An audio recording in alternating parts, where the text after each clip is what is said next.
Alors, Jésus nous appelle aujourd'hui. Qu'est-ce que Jésus a dit?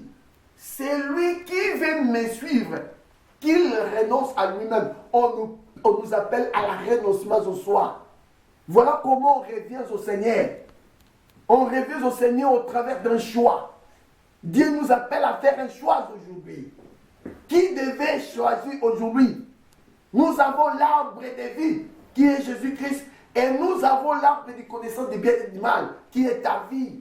Parce que depuis que Adam mangeait l'arbre, le fruit de l'arbre de connaissance du bien et du mal, la vie d'Adam est liée. Or, nous sommes la sémence d'Adam, étant des êtres charnels. Donc, nous sommes liés avec l'arbre de la connaissance du bien et du mal. Jésus-Christ, l'arbre de vie, est là. Dieu nous appelle maintenant à faire un choix. Dieu nous appelle à faire un choix. Et voilà pourquoi la Bible nous dit maintenant, à tous ceux qui l'ont reçu, à ceux qui croient à son nom, elle a donné le pouvoir de devenir enfant de Dieu. Dieu veut qu'aujourd'hui ta nature change.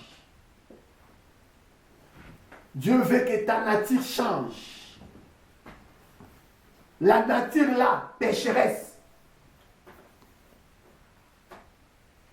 La nature pécheresse qui se trouve en toi, qui consiste à l'alliance que nous avons faite à l'Éden là-bas quand notre papa et Adam a mangé l'arbre de connaissance du bien et du mal. Nous avons pris cette nature pécheresse et cette nature se trouve en nous.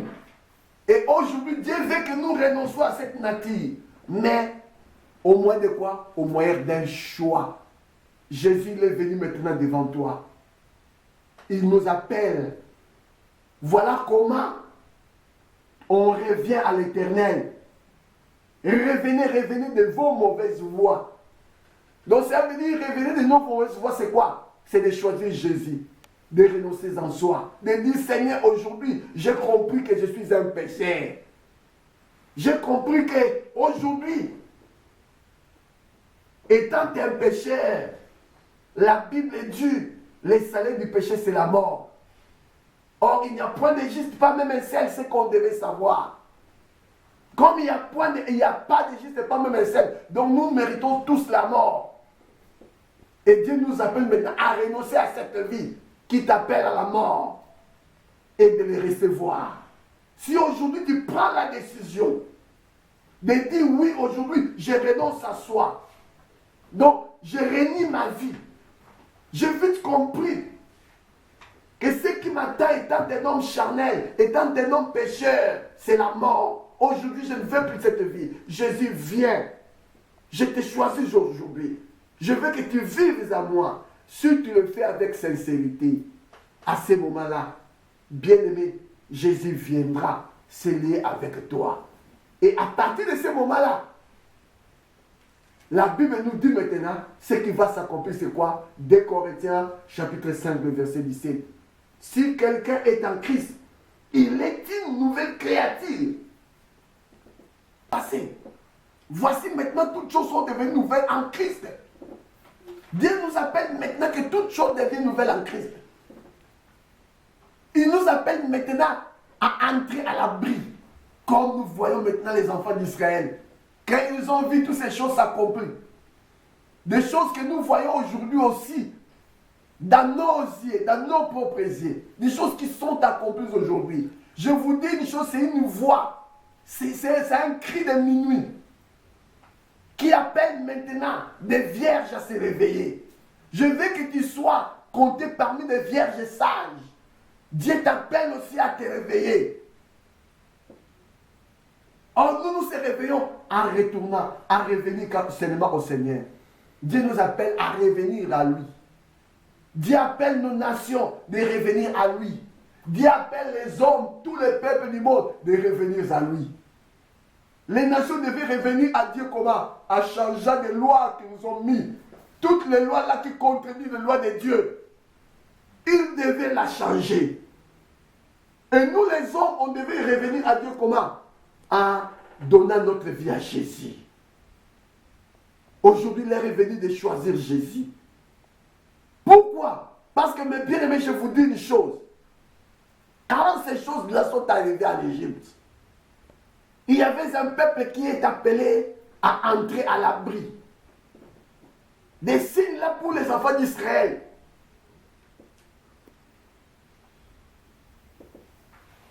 Tout ce qui s'est passé là pour les enfants d'Israël, c'était des signes annonciateurs qui annonçaient le départ, la sortie de l'Égypte. Et moi, je vais te dire aussi, tout ce qu'on voit, ce sont des signes qui appellent le peuple de Dieu de sortir de ce monde. L'heure est venue maintenant qu'on devait quitter ce monde. Voilà pourquoi nous parlons de l'avènement de Jésus, qui devait s'accomplir avant la fin du monde. Cet avènement s'appelle l'enlèvement de l'Église. Jésus, il veut prendre son Église. Il veut prendre son épouse. L'heure a sonné. Comme nous avons vu un peuple là, bien aimé, quand ces choses-là sont arrivées, il a fallu maintenant un peuple se mettre à l'abri. Les peuples d'Israël, il a fallu de se mettre à l'abri. Comment ces peuples-là ont fait pour se mettre à l'abri? La Bible nous apprend, Dieu avait dit à son peuple qu'il devait célébrer la Pâque. Voilà comment le peuple d'Israël se sont mis à l'abri pour échapper dans les jugements de Dieu qui devaient s'abattre à l'Égypte. Voilà comment l'armée de Dieu se sont mis à l'abri. Quand ils ont vu toutes ces choses-là s'accomplir, bien aimé, pour les enfants d'Israël, c'était l'heure de s'abriter, de se mettre à l'abri. Pour se mettre à l'abri, il était question que ce peuple de célébrer la Pâque. Dieu nous appelle à célébrer la Pâque. Voilà le seul moyen qui va nous mettre à l'abri contre tous ces vents qui est en train de souffler aujourd'hui. Si on ne se met pas à l'abri, mes bien-aimés, on finira tous à être détruits. Et il y aura encore quelque chose qui nous attend, c'est la perte éternelle. Alors si nous ne voulons pas la perte de l'humanité, si nous ne voulons pas notre perte à nous, c'est aujourd'hui qu'on devait se mettre à l'abri.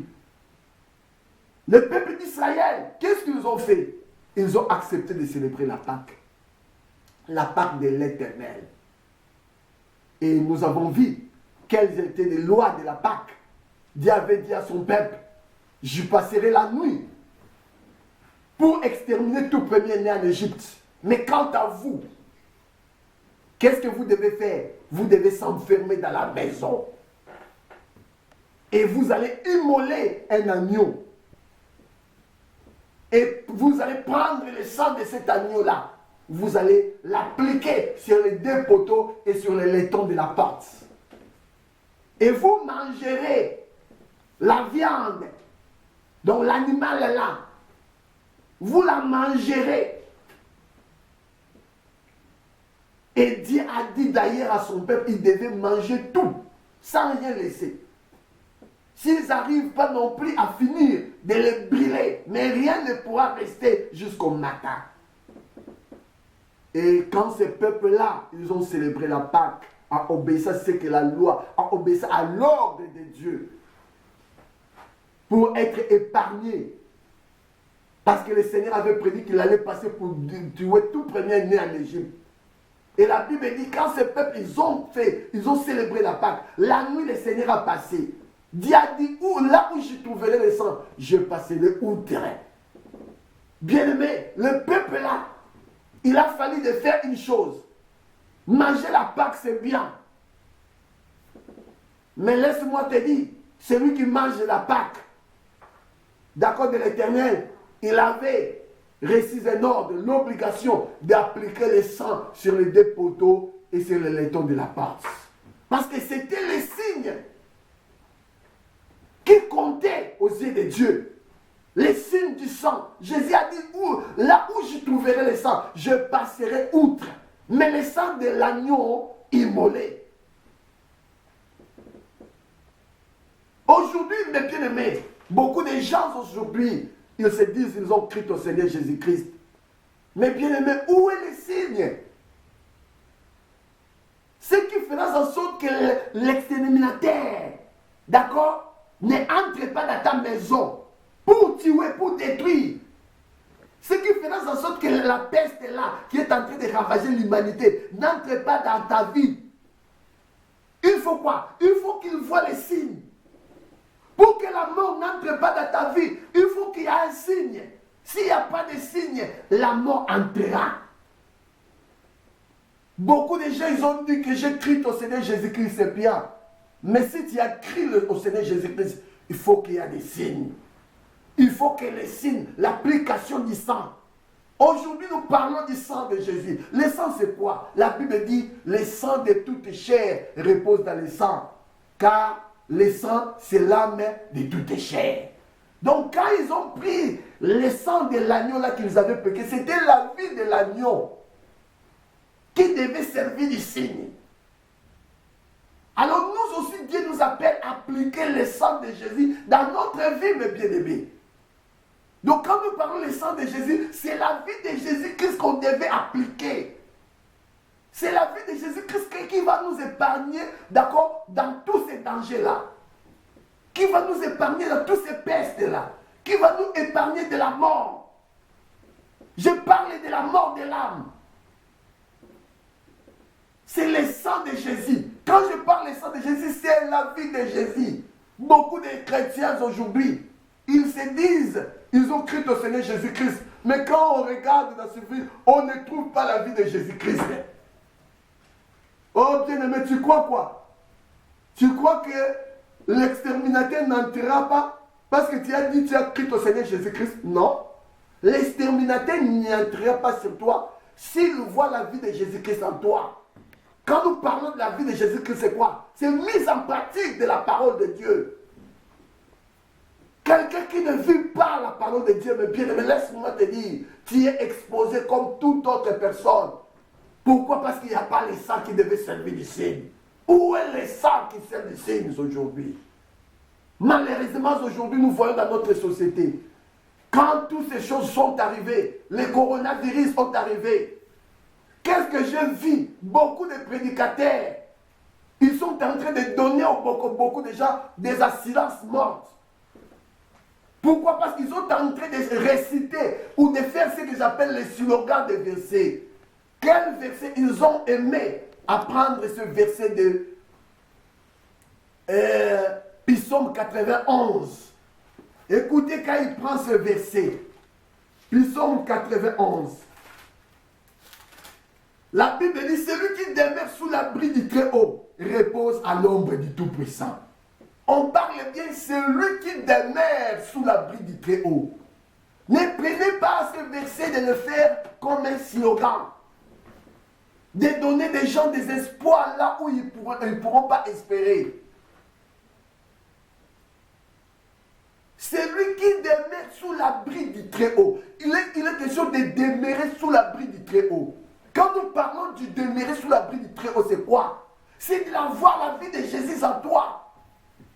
Donc d'accepter Jésus-Christ étant Seigneur et Sauveur. Comme la Bible nous parle dans Actes chapitre 2, le verset 38. Dieu nous appelle à la repentance. Dieu appelle son peuple à la repentance. Il a dit, repentez-vous. Pierre leur dit, repentez-vous. Et que chacun de vous soit baptisé au nom de Jésus pour le pardon de vos péchés. Et vous recevez les dons du Saint-Esprit. Voilà comment on se met à l'abri. On se met à l'abri comment? Il faut que vous vous enfermez dans la maison. La maison dont on parle, c'est quoi? C'est le corps du Christ, mes bien-aimés. Voilà là où les enfants d'Israël, ils se sont enfermés. C'était symbolique. Les maisons là où ils ont célébré la Pâque. Là où ils devaient s'enfermer.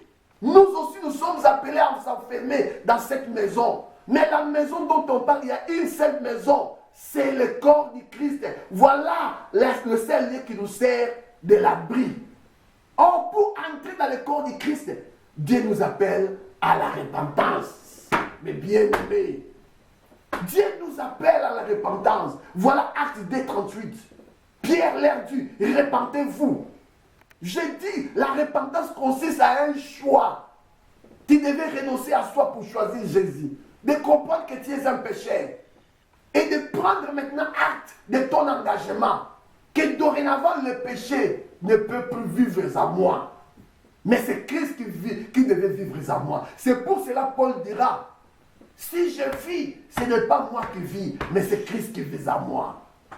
Vous savez pourquoi? Parce qu'il avait compris qu'il avait choisi Jésus, qu'il s'est renoncé à lui.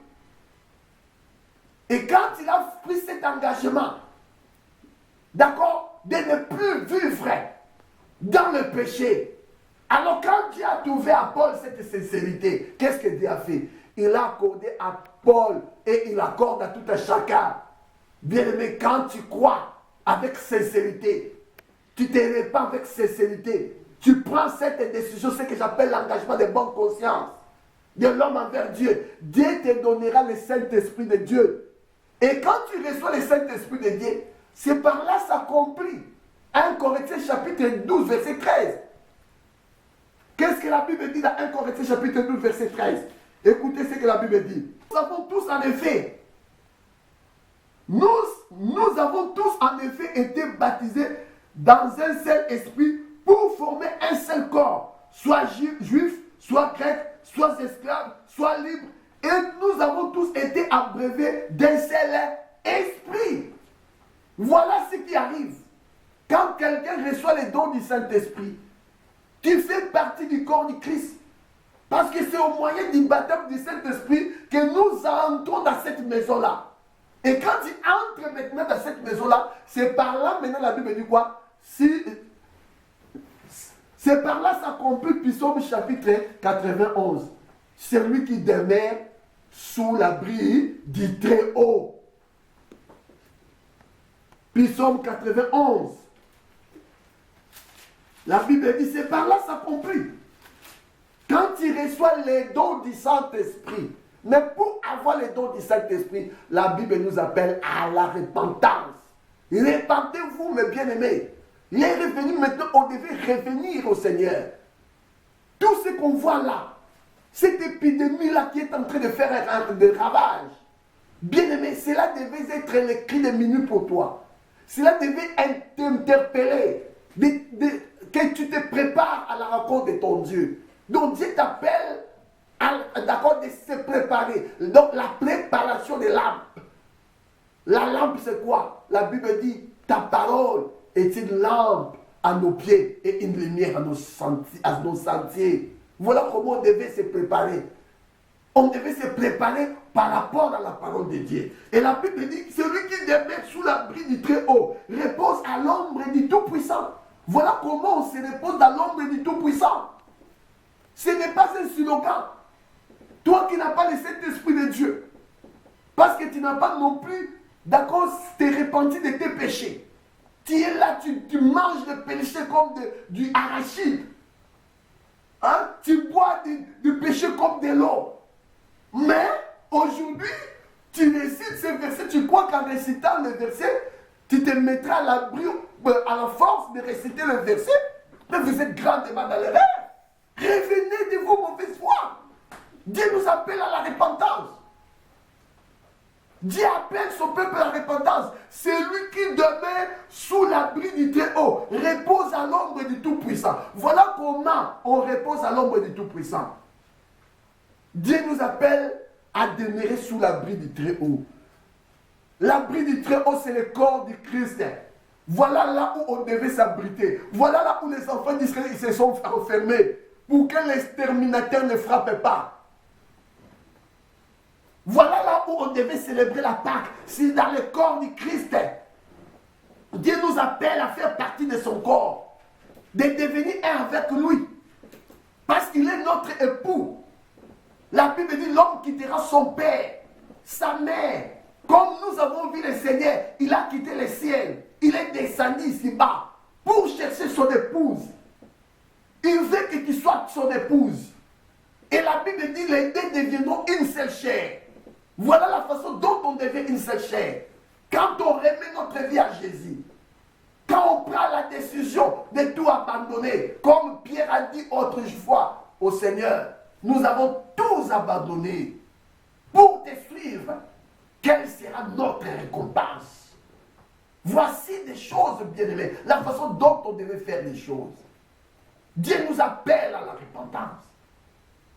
Dieu nous appelle à être sous l'abri du Très-Haut. L'abri du Très-Haut, c'est le corps du Christ.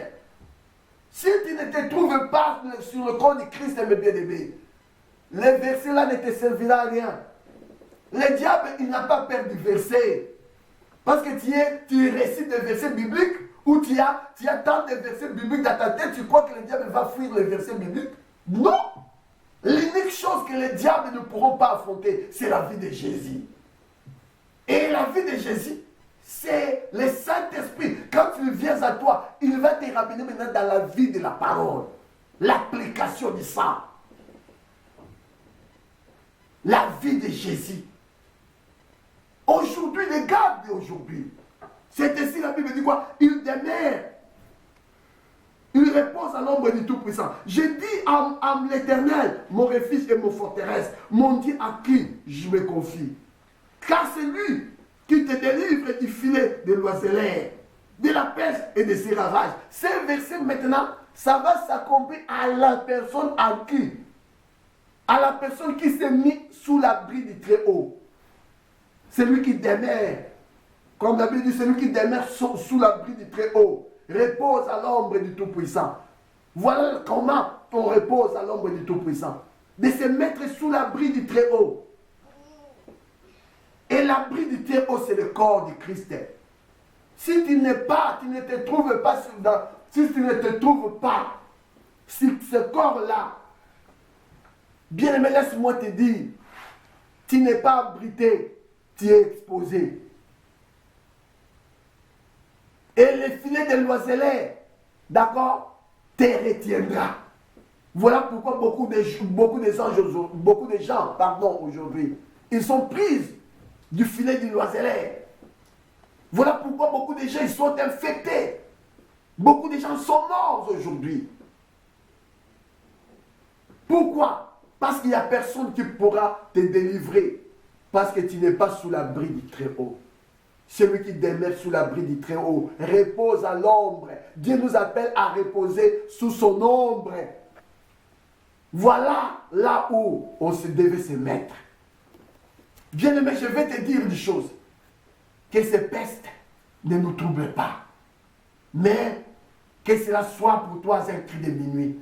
Dieu t'appelle maintenant à entrer à l'abri. Et Jésus veut aujourd'hui que tu viennes à lui. Que tu te mets à l'abri. Parce que le temps est fini.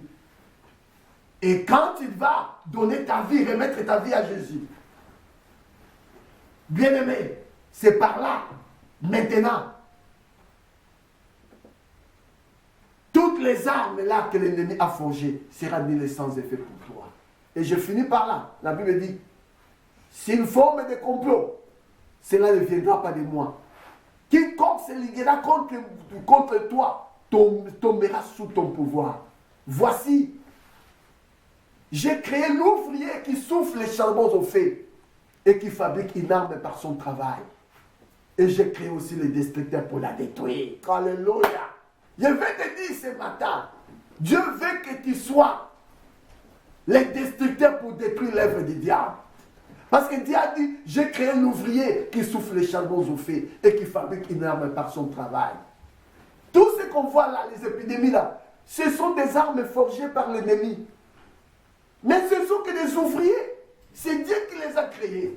Et Dieu, il savait que ces gens-là, ils vont créer toutes ces armes-là. Mais Dieu savait aussi, il a fallu que toi aussi que tu existes. Dieu a voulu que tu sois aussi le destructeur. Voilà pourquoi aujourd'hui Dieu nous appelle à devenir des destructeurs. Quand on remet notre vie en Jésus-Christ, bien aimé, laisse-moi te dire, quand le Saint-Esprit vient à toi, tu deviens automatiquement le destructeur. Là où le diable a mis son piège pour attraper les gens comme le filet de l'oiseleur, quand toi tu passes, bien aimé, son arme est détruite. C'est le temps maintenant des chrétiens devaient s'élever pour détruire les œuvres du malin. Parce qu'il y a des pièges partout. Aujourd'hui, si les gens, ils sont en train de tomber en masse parce qu'il n'y a plus de chrétiens. Aujourd'hui, nous n'avons pas peur.